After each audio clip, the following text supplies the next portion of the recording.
Good morning. The psalm in my listening today was Psalm 78, or at least the first part of it. And Psalm 78 begins by saying this: Give ear, O my people, to my teaching. Incline your ears to the words of my mouth. And this, of course, is good instruction to anyone, regardless of age, regardless of generation. But then it goes on to say, I will open my mouth in a parable. I will utter dark sayings from of old, things that we have heard and known that our fathers have told us. We will not hide them from their children, but tell to the coming generation the glorious deeds of the Lord and his might and the wonders that he has done. And it reminds me that in this time, one of the most important things that we can do to find hope is to hear from those of previous generations who have seen the faithfulness of the Lord in the midst of trying circumstances that they have lived through. I was talking to my grandmother the other day, and she was relating to me and reminding me of the time along the Jersey Shore during the Second World War when German U-boats patrolled off the coast and the siren would sound and the city would go dark, and how that at the time as a teenager gripped her with fear.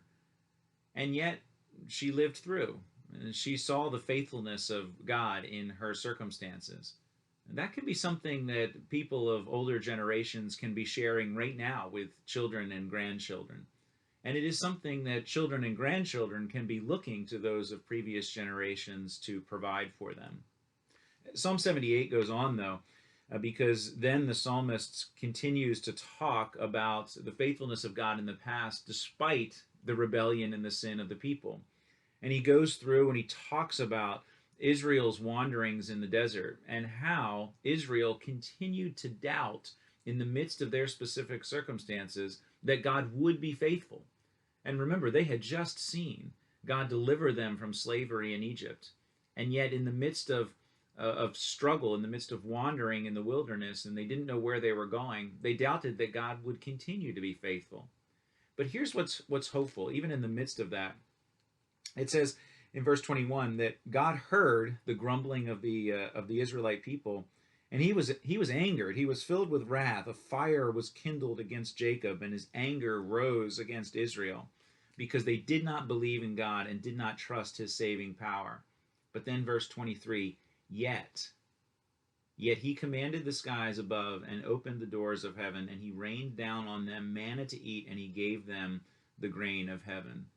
God continued to provide for his people, not as an endorsement of their sin or their rebellion or their doubt or their anxiety, but as a sign of his grace. He continued to provide for their physical needs.